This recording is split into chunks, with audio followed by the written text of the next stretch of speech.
I'm 10 Investigates reporter Rochelle Alleyne, and today we're talking about vacant properties. Chances are you have some in your neighborhood. If they're well maintained, they're no problem. But when they're neglected, they can be a nuisance. And that's exactly the problem neighbors are facing in the Hilltop. Take a look. The people who live on Safford Avenue are fed up. We're tired of it. There's trash all the time. There's trash this high inside of the house. With this vacant house, at one point, the house caught on fire, and the cops, the ambulance, and the fire department came. And the squatter who keeps breaking into it. Anytime that he's ever gotten a truck and actually been sent away, he still comes right back. Like an hour later, a day later, 2 days later, it doesn't matter. You just can't get rid of him. Between November and May, 911 has gotten 29 calls to this house. The man is on the property that's got arrested. He's back over here breaking in this house again. He's not supposed to be there. Come on out here, man. And Columbus police have arrested the squatter 5 times. You're not allowed on this property. All right, I understand. Next stop is jail. I guarantee you that right now. But I really do understand, seriously. Because you're becoming a nuisance now. We're going to start another fire this time? No, hell no. You're passing 27. They're still on 33. I wouldn't want to do that. I'm not told. Neighbors say they've asked the homeowner for help with no success. He never would come. He stopped answering his phone. This property does have high grass and weeds, solid waste. So Columbus code enforcement stepped in. And these plywood boards do lack paint. This property, there was a fire last year that began the process of us interacting with them. I have spoken with the owner before and explained to him all the violations and things that need to be done, but we haven't had any movement on getting those things addressed. Even taking the owner, Otis Ray, and his sister to environmental court. Can you tell me what's going on with the property? It seems like there's some trouble keeping it up. There's no trouble keeping it up. It's the squatters, the people. I don't want to talk. I don't want to talk anymore. Stuff pisses me off. The front porch, for example, here is a hazard. The Hilltop, where the house is located, isn't the only neighborhood littered with empty houses. You know, you drill down into the neighborhood, into the block, and it's a real impact on people's lives, no matter where they live throughout the city. 10 Investigates found there are more than 2,800 vacant properties in the city. And while it's perfectly legal to own a vacant home in Columbus... Was it a cat? Was it a cat? Yes. It's against city code to neglect it. Bugs and vermin don't know political boundaries. They'll go into the house next door if they want. It's also attracting vagrants to there who want to, break in for whatever nefarious reasons, strip their property out. Tony Celebrezzi and Corey James work for Columbus Code Enforcement. They are the ones who respond when you call 311 to report a nuisance in your neighborhood. This property came to our attention through a 311 service request, which is how we receive all our complaints. They help homeowners get into compliance. That's always what we want. But repeat violators could face fines and a judge. We're going to have to move forward and take it to the environmental court. Put your hands behind your back. Because blight in one block can hurt the entire neighborhood. What would you like for them to do? Concrete up the doors and the windows. If they're not going to sell this house to somebody that'll buy it, tear it down. Just make it an empty lot. For 10 Investigates, I'm Tracy Townsend.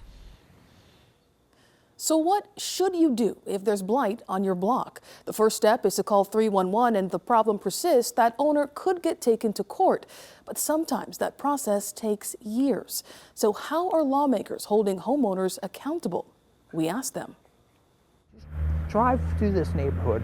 Terry Roofe knows Hilltop housing top to bottom. It was our playground. He's lived here since he was 4. I consider myself a lifelong resident of the Hilltop. And in the decades that have passed, he says he's watched vacant properties lead the community down a slippery slope. It all leads to blight. It's an issue 10 Investigates has been tracking for 6 months.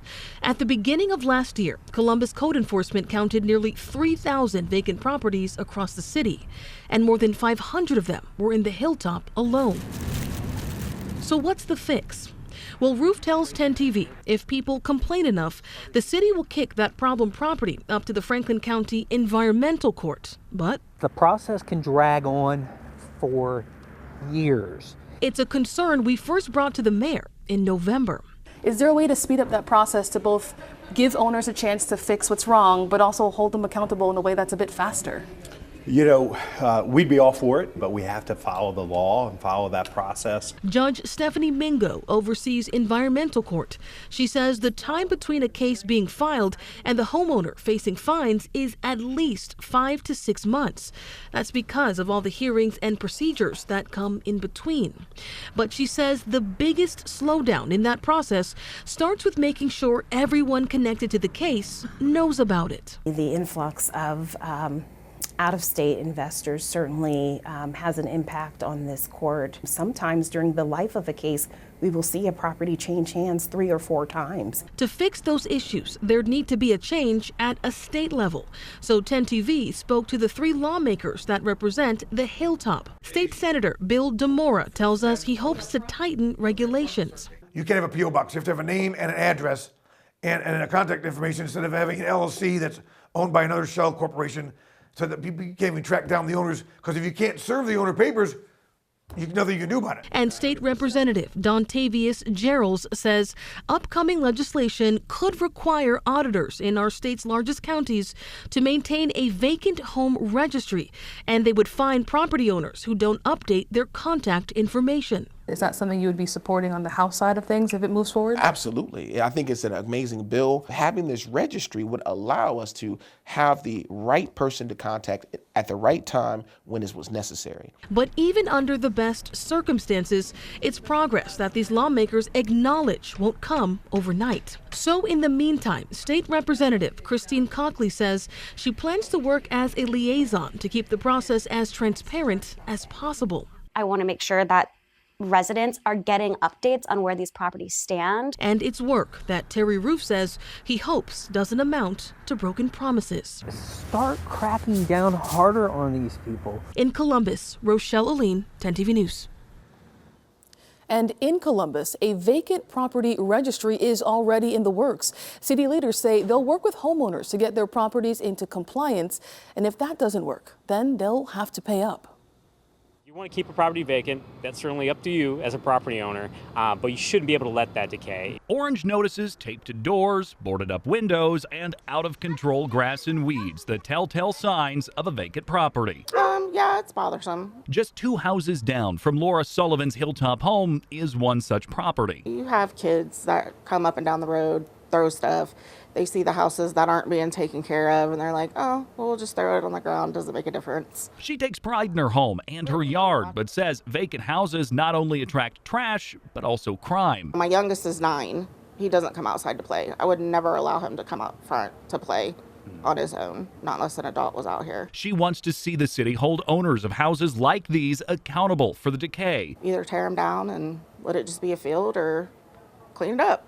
Councilman Rob Dorans hopes that's what a new vacant property registry will do. But at the end of the day, what we've seen repeatedly is that if a property is in fact vacant and falls within the definition of the registry that we just passed, oftentimes there's code violation after code violation after code violation. If a property goes vacant and stays vacant, the owner has to register it with the city, flagging it for code enforcement.